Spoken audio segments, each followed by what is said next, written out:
New Thought denomination, and it's a positive, empowering, metaphysical understanding and practice of Christianity. We recognize God as everywhere and in all things, certainly all of humanity and all of nature. We also recognize Jesus as a great way shower. Jesus and other masters who taught us to realize the divine perfection within us. We refer to that as the truth of who we are. So today we'd like to start with a song in just a moment, but let's have our vision and our mission. And if everyone that's gathered here today, let's all state our vision together. We envision a spiritually awakened world flowing with divine love. And our mission here at Unity is the continued creation of a loving, growing, inclusive community, sure, come on, join in, dedicated to teach, inspire, and practice positive spiritual living. And now let's have a song. I believe it's Morning Has Broken. It is. If you'd like to stand and move, you are welcome to. If you want to join and sing along with us, please do.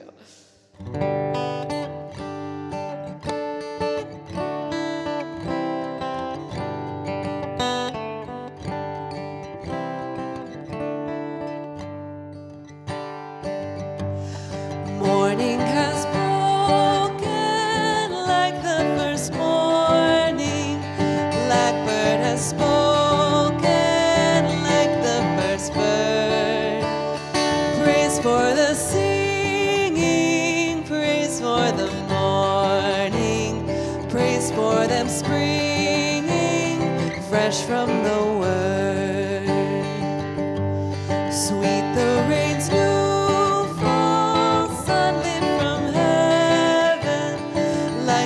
first dew fall on the first grass.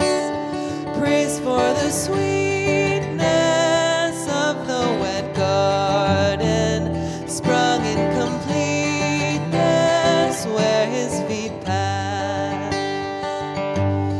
Mine is the sunlight, mine is the morning, born of the one light, Eden saw play. Praise with elation, praise every morning, God's recreation of the new day. Morning has broken like the first morning, blackbird has spoken like the first bird.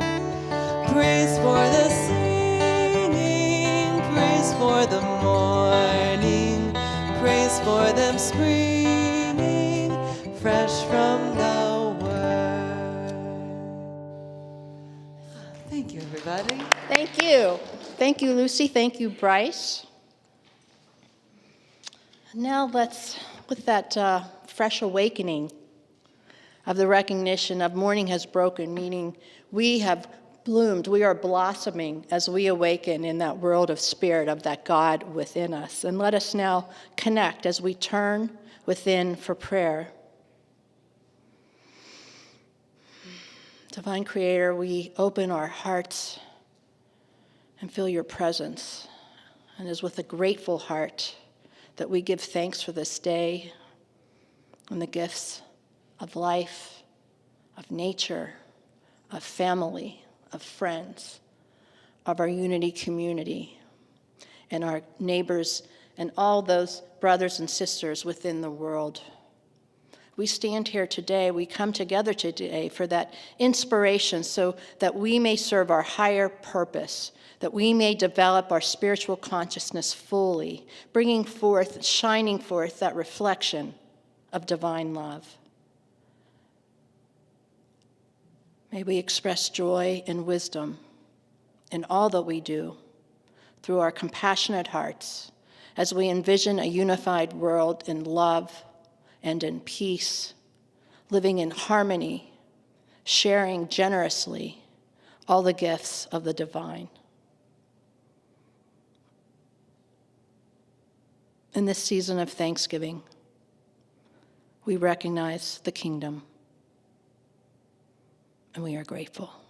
And so it is.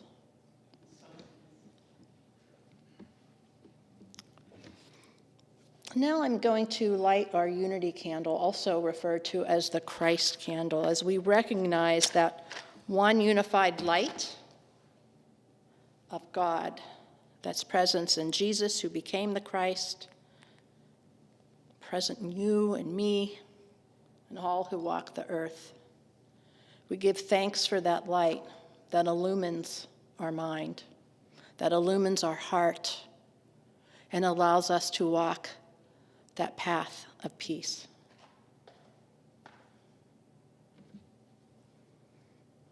Now together, let us recite our 5 unity principles. Please say them aloud. God is the source and creator of all. There is no other enduring power. God is good and present everywhere. We are spiritual beings created in God's image. Spirit of God lives within each person. Therefore, all people are inherently good. We create our life experiences through our way of thinking. Through prayer and meditation, we increase our conscious contact with God, bringing forth love and wisdom, health, prosperity, and everything good.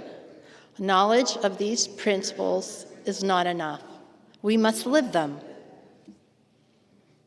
And now we are going to have another song. This one's called Sacred Love. If you want to join in, please sing with us.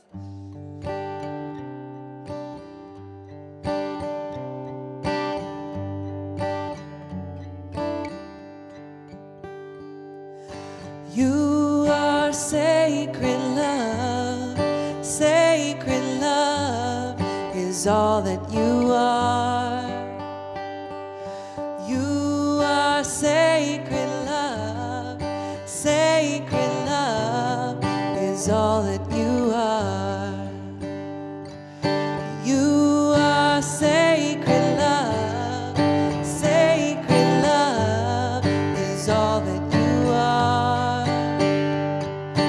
You are sacred love, sacred love is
sacred love is all that we are.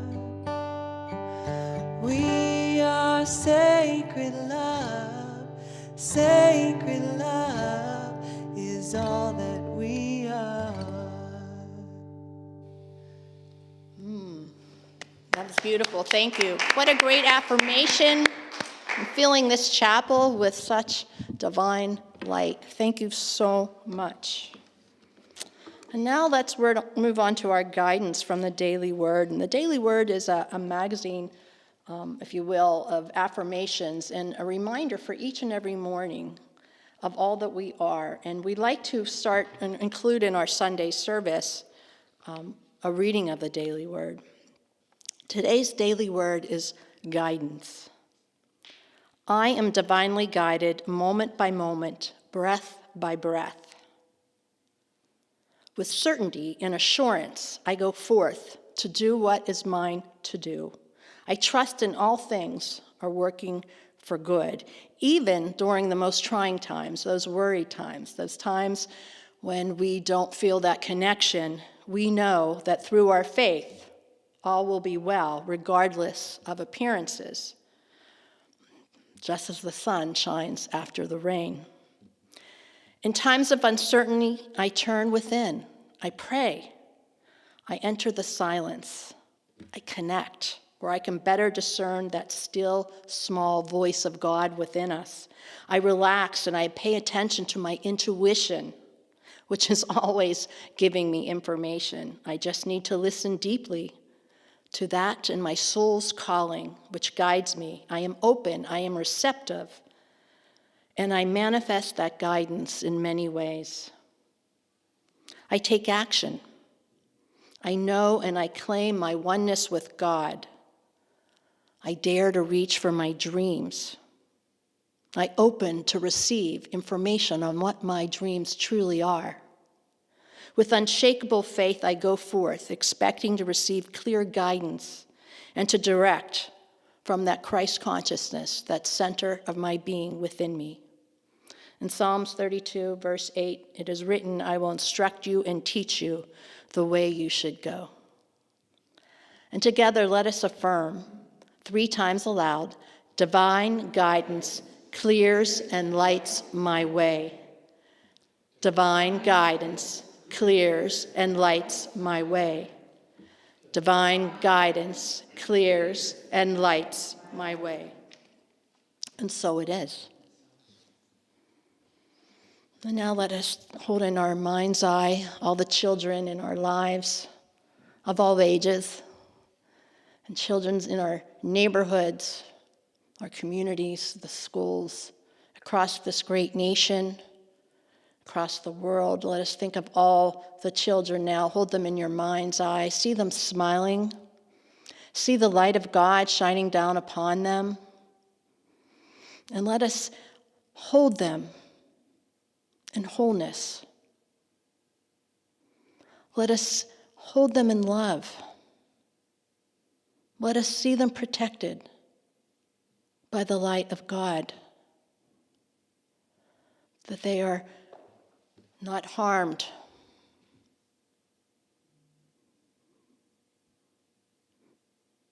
We envision their beauty, their awareness of their spiritual gifts, their oneness with God, the fullness of that divine love and intelligence within them that holds them, that gives them strength and power and beauty. For they are important to this world as their light shines forth too. And we think of all those children in war-torn areas, and we hold them in light. And we pray for their peace and their strength as they get through this time of darkness in their lives. We know they are one with God, and ultimately all will be well. And so it is.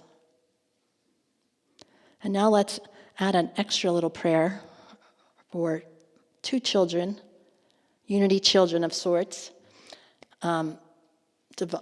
Devin and Lindsay had a baby name is DJ, about a week, 10 days ago, and he's doing great, and he's home. So let's send DJ a little light and a blessing to him and his parents.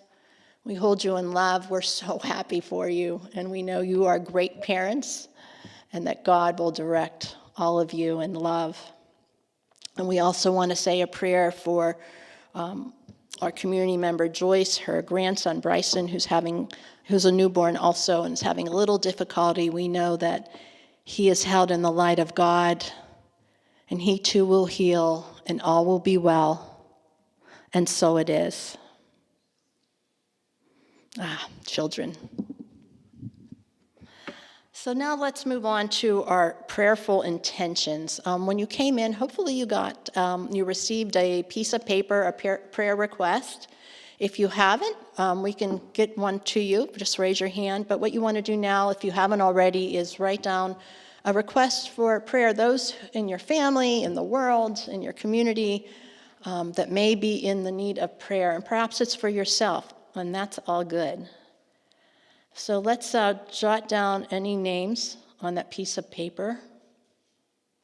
And after we collect them, they will be mailed this week to Silent Unity, where they will be prayed upon for the next 30 days. So know those prayers, those lights, that intentions continues not only in the ethers, but actively through like-minded individuals. So if Joyce could collect those, we will have some music, and we will pray, and then move into our meditation.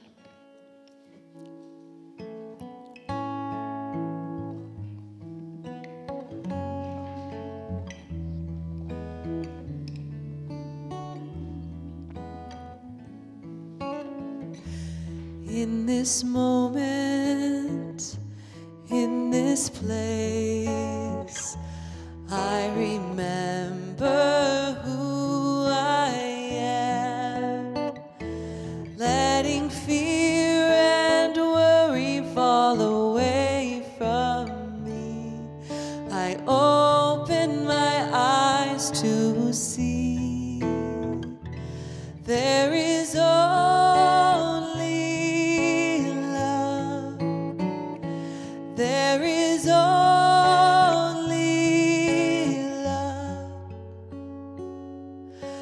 love that heals, love that sets us free.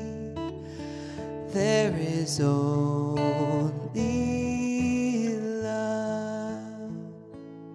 Spirit of love, that heart of compassion, that heart of light. Let us hold all who are in need in this moment in light and in prayer. We give thanks for their wholeness. We know all will be well in divine mind. Anyone who is suffering, we pray for that release as they find wholeness and strength. For those who are transitioning, we send you light.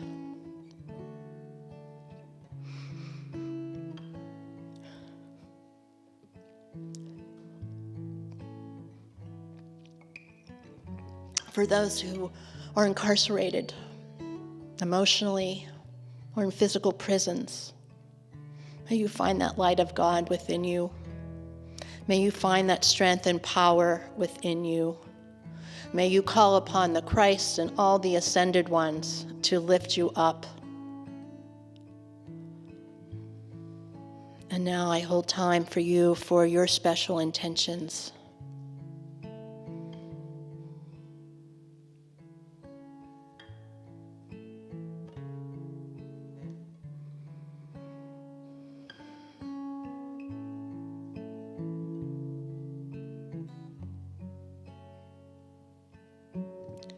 We affirm understanding, grace, light, and wholeness for all. And so it is. When I lose myself, when it seems I've lost my way, When I go inside and quiet my mind, I can hear Spirit gently say, there is only love. There is only love. Love that heals, love that sets us free. There is only love. Love that heals, love that sets us free. There is only love. So it is. And now in this space of love, let us move into meditation. As you take a deep breath, go inside again and connect even deeper. Deeper with that Spirit of God, that light of presence of pure being. And let us have a mind of gratitude. As we enter this week of Thanksgiving, or enter any week, let us open our hearts to be grateful for all that we receive, all that has been given, all that is manifesting, for all the lessons, for all the joys. We are grateful for the guidance of divine intelligence, for the oneness and wholeness with God. We are grateful for that eternal light of love, that balm of peace, for the love that heals all things. We are grateful for the beauty and healing powers of nature. We are grateful for our good health. We are grateful for our family and our friends and our unity community. We are grateful.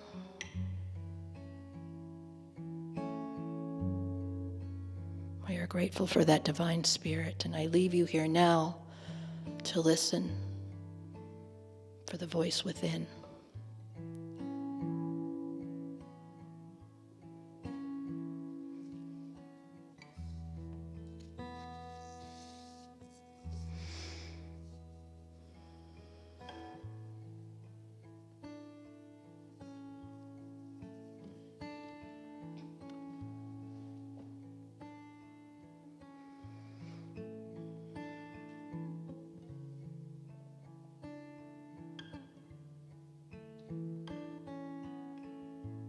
As you feel the love in your heart, visualize that you let it shine forth, that pink ray of light, out into the world, through the minds and hearts of all humankind. We are grateful for the opportunity to learn, the opportunity to grow, and for the perfection, the peace, the joy of the divine light within us. For we are one, and we are grateful. And so it is.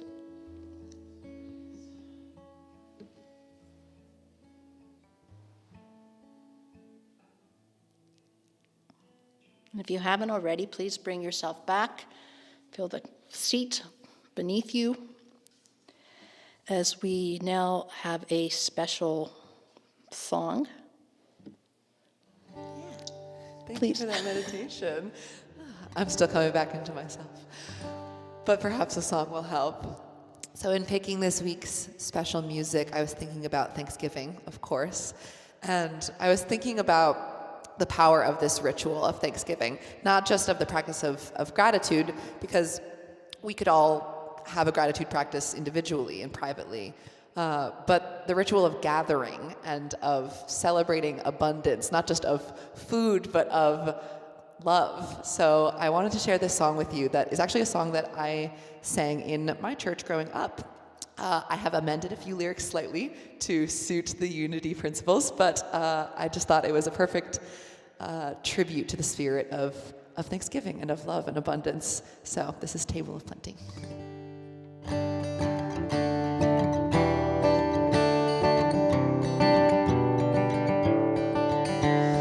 Come to the feast of heaven and earth. Come to the table of plenty. God will provide for all that we need here at the table of plenty. Oh, come and sit at our table where all are welcome as friends. We wait to welcome you warm with spirit to share the cup of our love. Come to the feast of heaven and earth. Come to the table of plenty. God will provide for all that we need here at the table of plenty. Oh, come and eat without money. Oh, come and drink without price. This feast of gladness will fill your spirit with faith and fullness of life. Come to the feast of heaven and earth. Come to the table of plenty. God will provide for all that we need here at the table of plenty. This bread will ever sustain you, for you are part of a whole. Our cup will flow like a sea of gladness to flood the depths of your soul. Come to the feast of heaven and earth. Come to the table of plenty. God will provide for all that we need here at the table of plenty. Here at the table of plenty. Here at the table of plenty. Happy Thanksgiving, everybody. That was awesome. Thank you so much for bringing that to us. Thank you, Bryce, Rabideau, Lucy Clabby. Let's give them another hand. From the band, the awesome band in Pittsburgh, Buffalo Rose. Check them out online and locally. So we're going to have a message today, and I'm actually very excited. And I was delighted to be able to be here to be the service leader, to not only share the platform, if you will, of Spirit with Cheryl Lowitzer, who is going to present a message on mindfulness, on mental health and miracles. But, you know, Cheryl is a wonderful light around the Unity community. She's been here for, I don't know, more than a year now, for sure. And she is also our office manager. She keeps things working, she keeps things clicking, and she helps us with others to bring forth this message, the service, and guest speakers, and all kinds of things. And we are really, really grateful. And we're even more grateful for the 30 years she's put in on the path and the message that she is about to share with us today. So please welcome Cheryl.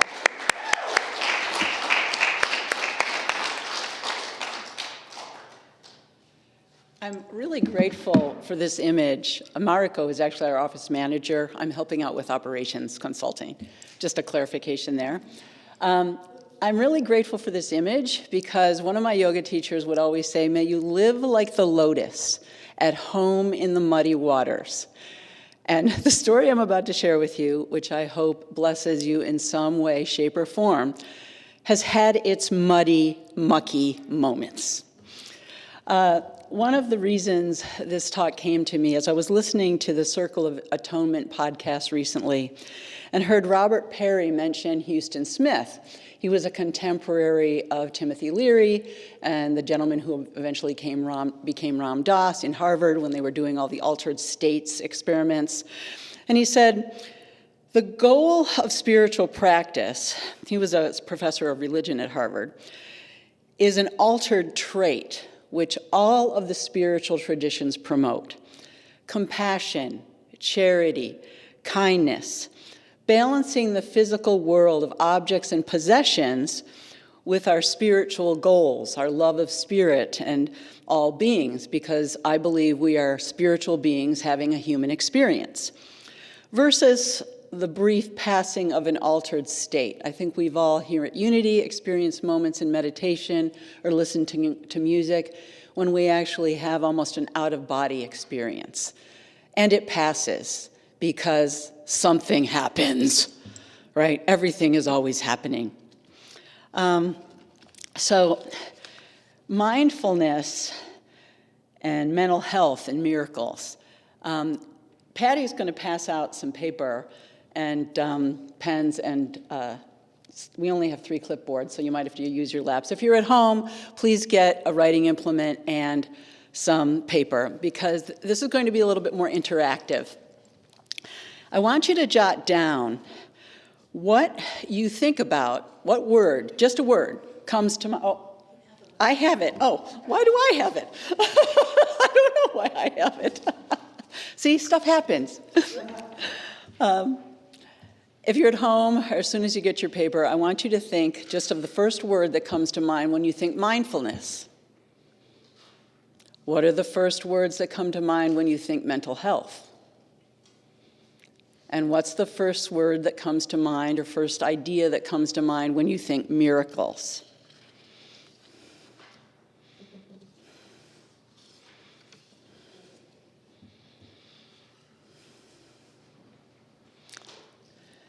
So, the dictionary defines mindfulness as a mental state achieved by focusing one's awareness on the present moment while calmly, the word calmly, acknowledging and accepting one's feelings, thoughts, and bodily sensations. Psychology today says mindfulness is a state of active, open attention to the present. This is important. This state is described as observing one's thoughts or feelings without judging them as good or bad. I am emphasizing the word judge. That's going to play into this talk. Berkeley University has a Greater Good magazine, and they define mindfulness as maintaining a moment-by-moment awareness of our thoughts, feelings, bodily sensations, and surrounding environment through a gentle, nurturing lens. We're going to call that the divine lens. Again, they also say it involves acceptance, paying attention to our thoughts, our feelings, without judging them. There's no right or wrong way to think or feel in any given moment. It's taken me a long, long time to accept that. Okay, mental health. Interestingly enough, when you Google mental health, do you know what pops up? Every single link to something that will help you address mental illness. Okay? The Oxford Dictionary says mental health is a person's condition with regard to their psychological and emotional well-being. The World Health Organization calls it a state of mental well-being that enables people to cope, think about cope, with the stresses of life, realize their abilities, learn well and work well, and contribute to their community. I actually like that definition. The CDC calls mental health as something that includes our emotional, psychological, and social well-being. It is going to affect how we think, feel, act, and what we say.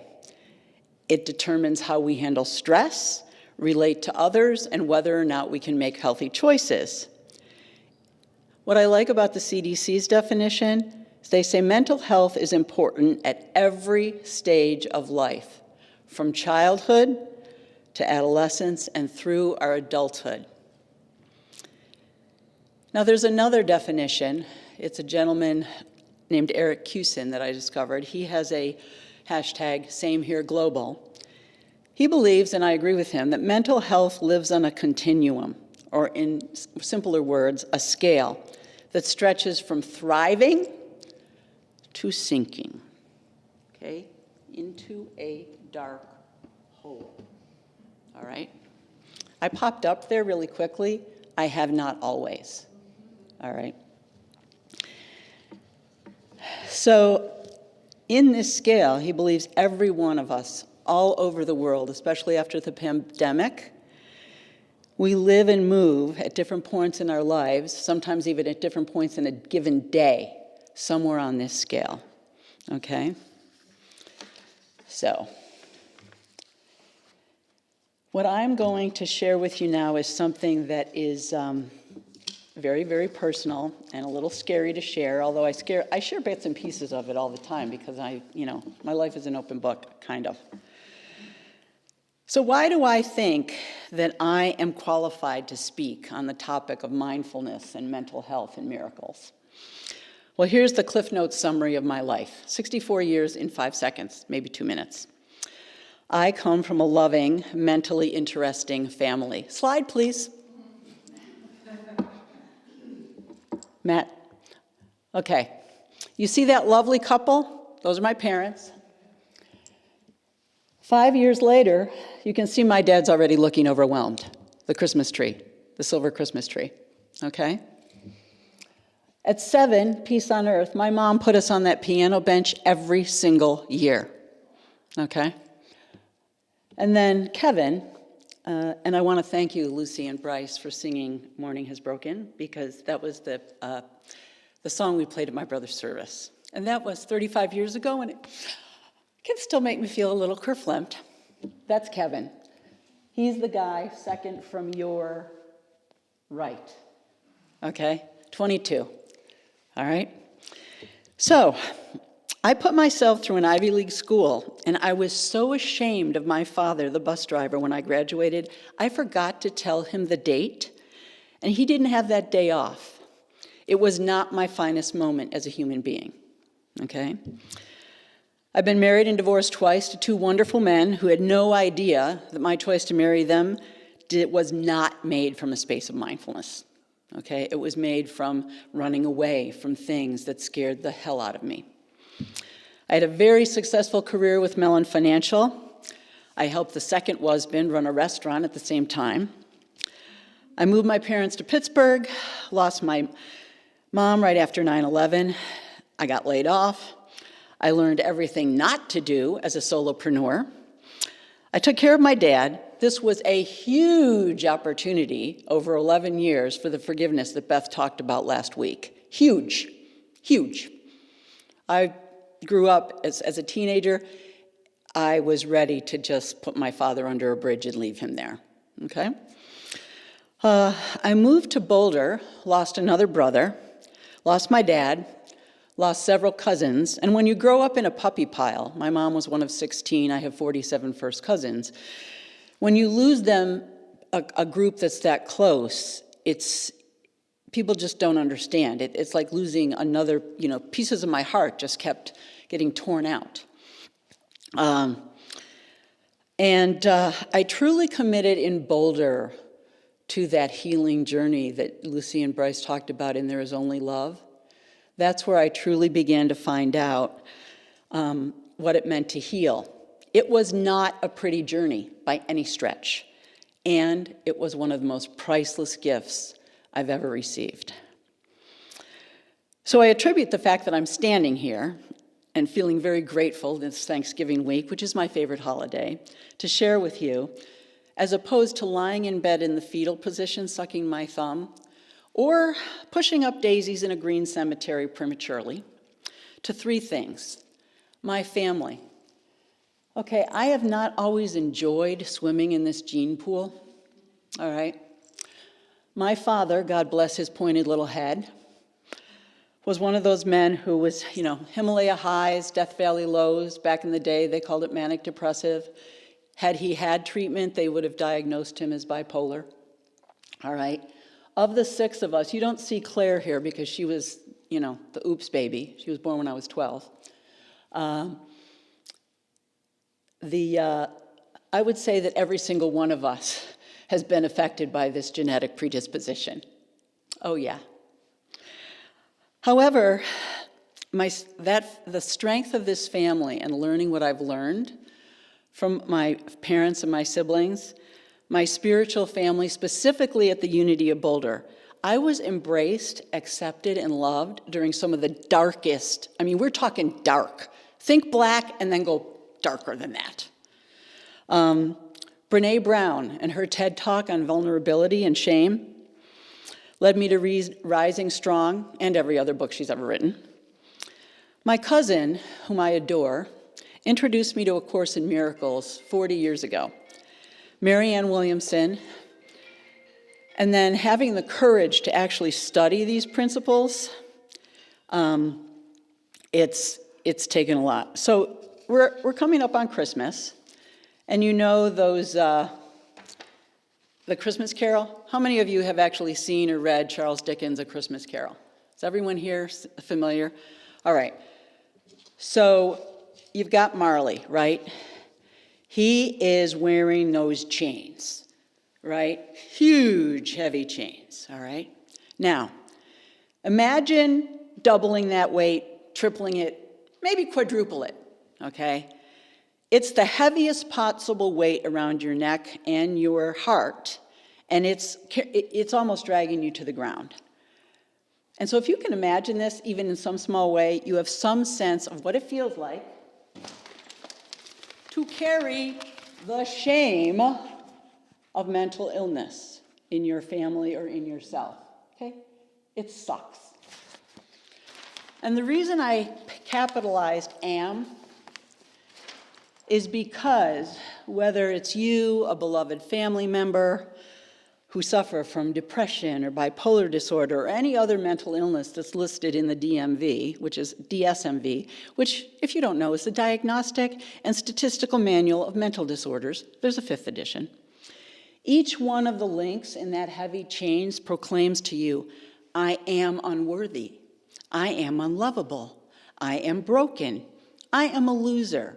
I am this illness. And you don't see it around everyone's neck. You certainly don't see it around mine right now, right? Shoulders back, wearing jewelry, even a little bit of lipstick. Aunt Karen, that's for you.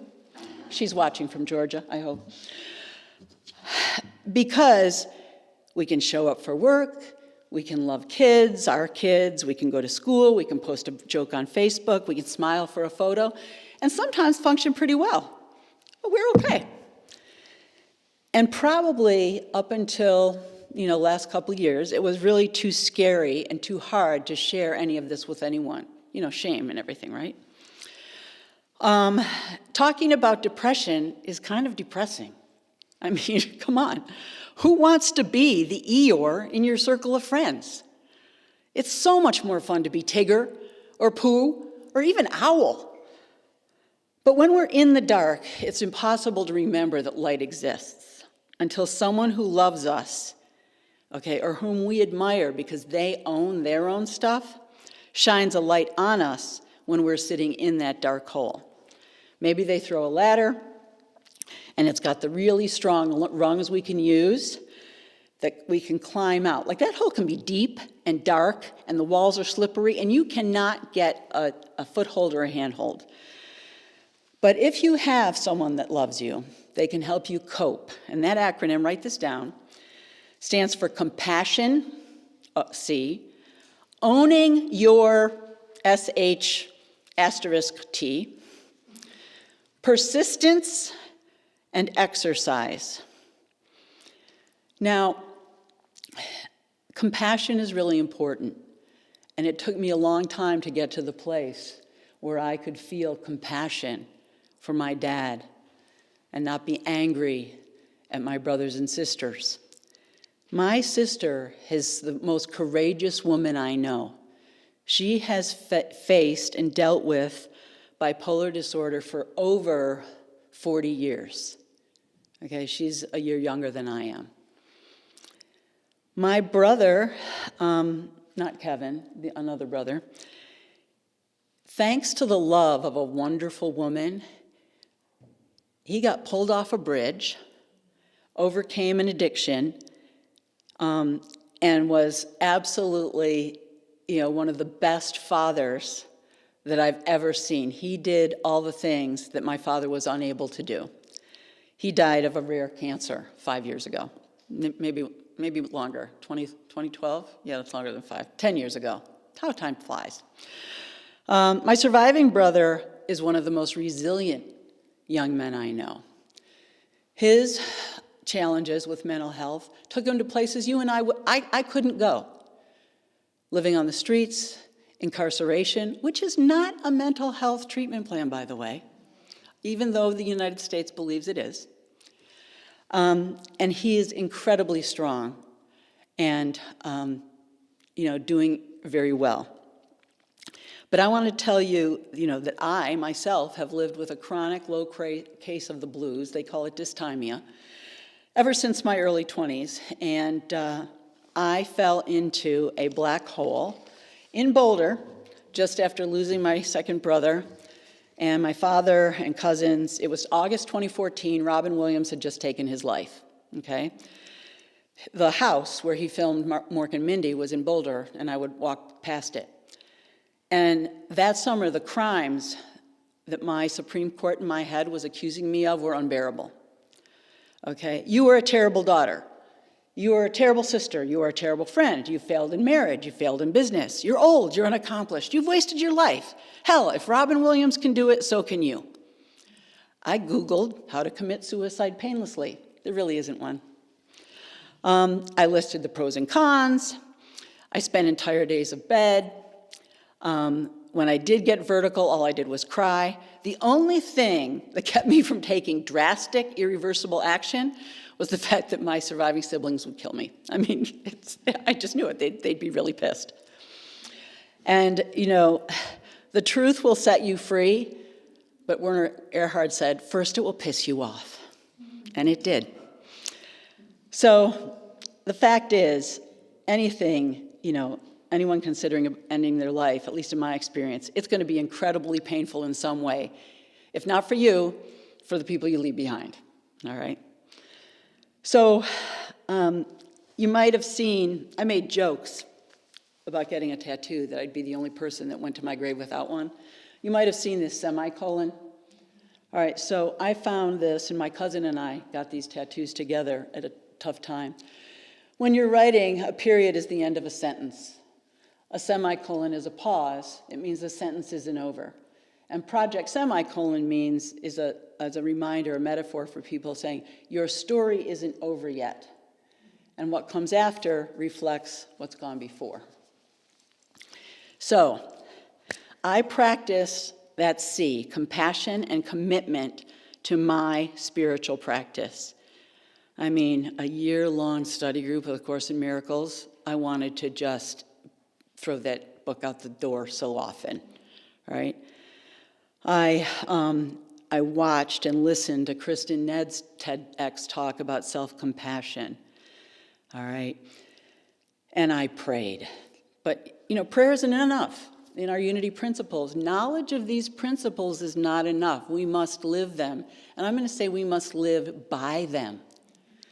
And you have to own your stuff, right? You got to own your stuff. So I have a quote here.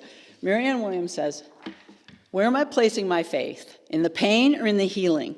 I can cry, I can feel it, right?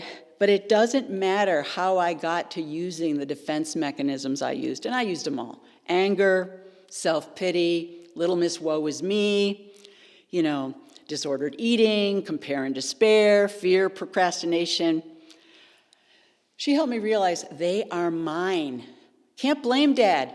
He's been dead over 10 years, right? Can't blame anyone. They're mine now. What am I going to do? What is my lesson? How am I going to learn from this, right? So I owned the fact that there were steps I could take. I could go to the doctor, head still hanging from shame. I showed up at Unity every Sunday. I took, Unity Worldwide meditation classes. I've read all the books. I've done the yoga, aromatherapy, always looking outside. Not there. I persisted, though. That's the P. I persisted in looking for things that made me feel better. Prayer, getting enough sleep, eating more green things instead of all the pain-dulling sugar and carb coma things. I joined the choir. I sang even when I did not feel like it. I exercised. That's the E, literally and figuratively. I made the phrase movement is my medicine my mantra. I also exercised my right to ask for help and choose what worked for me. So I had a landlady, I finally said to her, knock on my door, pull me into a vertical position if I am still horizontal at 2 p.m. I've decided, this is for me, I'm gonna take the freaking happy pill. Even though I have this desperate desire to be normal, which is just a setting on the dryer, by the way, it works for me, right? And it doesn't mean that, I walk around like, woohoo, yeah. Sometimes I do, because that's just part of who I am. But a lot of times, when you face significant disappointment, we've all had that feeling of you lost the job, you lost the man, you lost the woman, okay? You didn't get the promotion, the situational depression.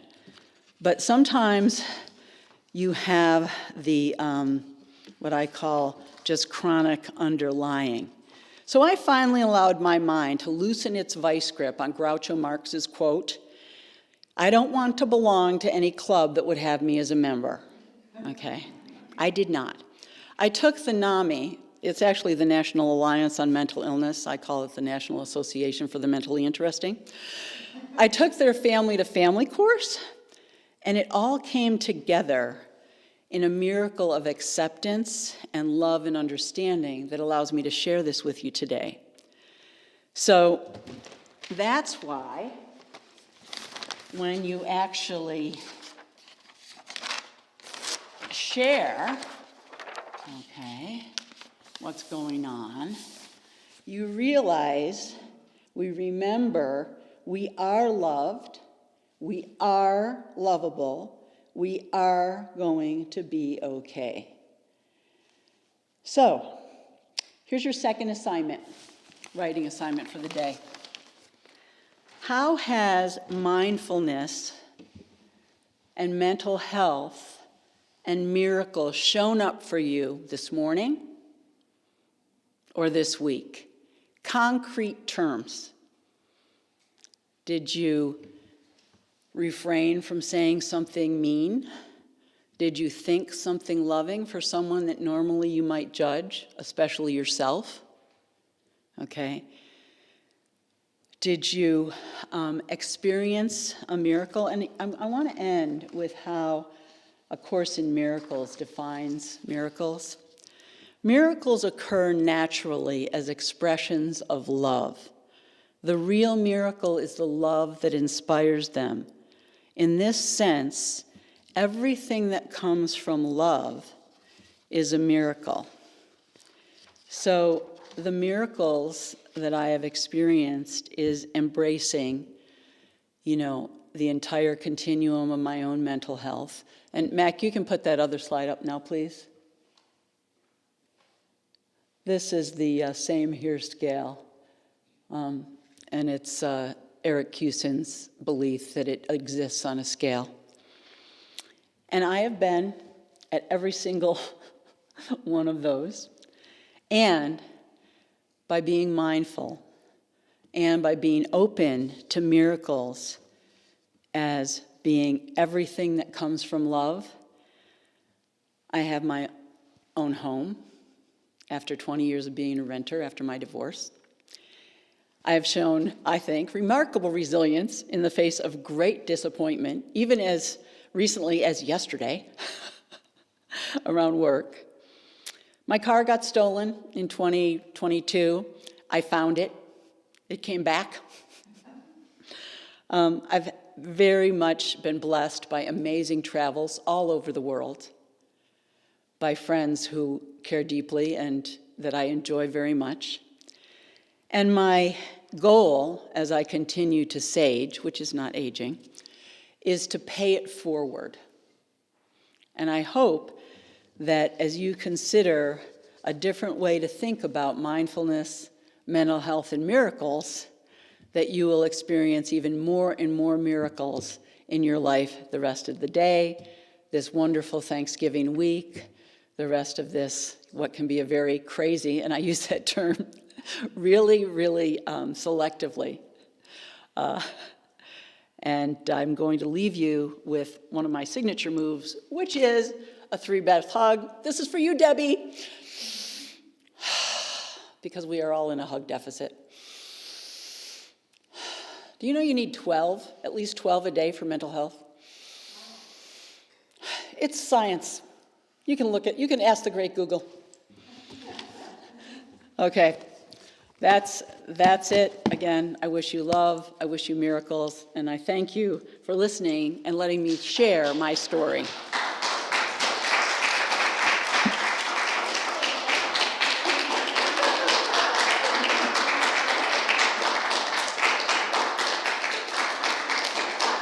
Thank you, Cheryl. Thank you for your resiliency, your honesty, and the love and light that you shared with us today, because I'm sure a lot of people need to hear it. And I like this fact about 12 hugs a day. So I'm going to encourage everybody right now to get up and hug someone near you or somewhere in this room. That's everybody. Everybody needs a hug.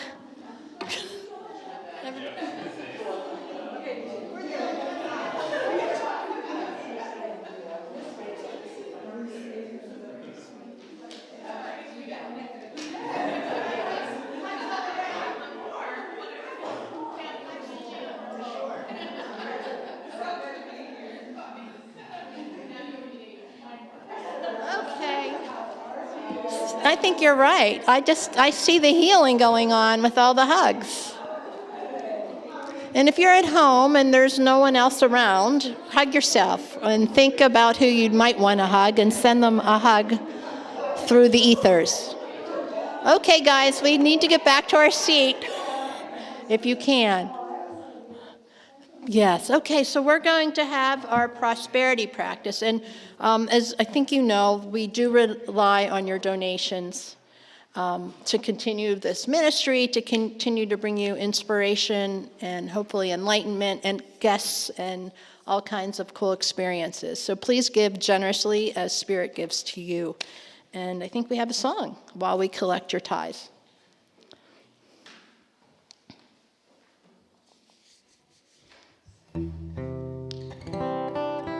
Our ushers will come forward.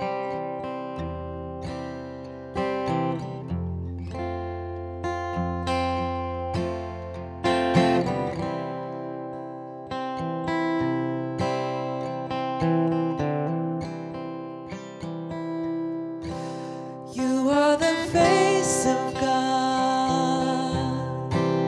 I hold you in my heart. You are a part of me.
God, indeed.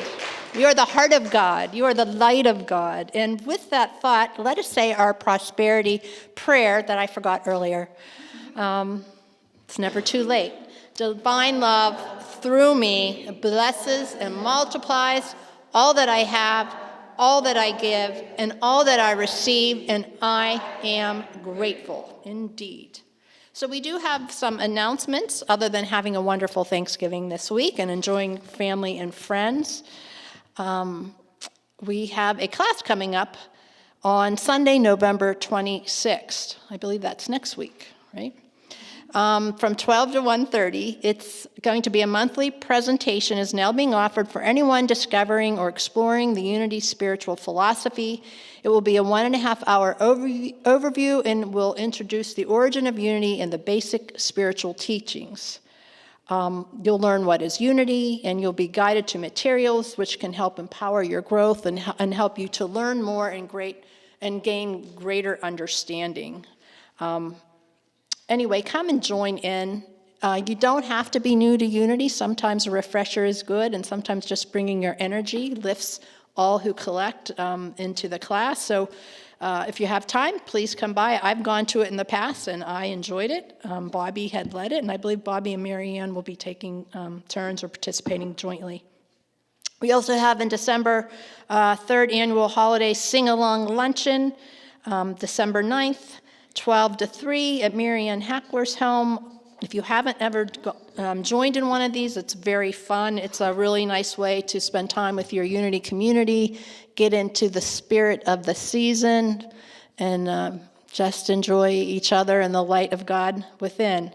So get into the holiday spirit. There's more information online at unityofpittsburgh.org. Thank you.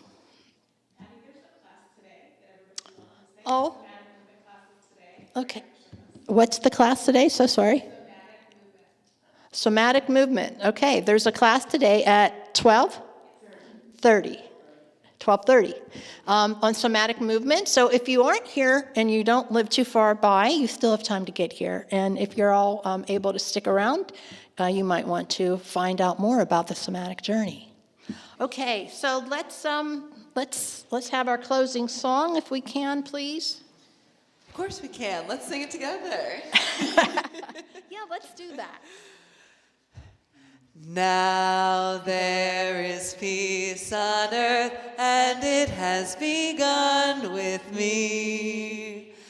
Now there is peace on earth, a peace that was meant to be, with God as creator, family all are we.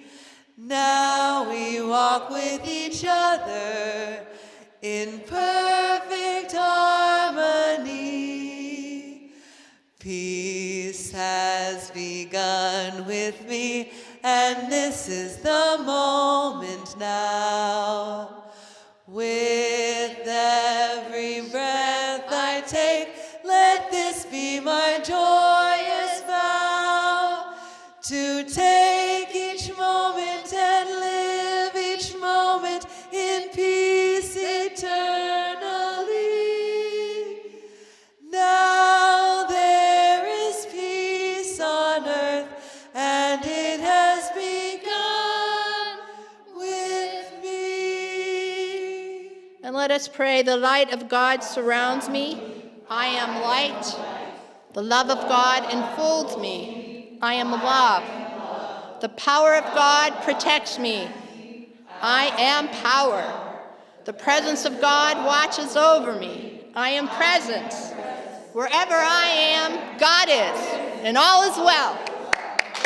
Thank you all for being here. Have a very happy Thanksgiving. We'll see you next week.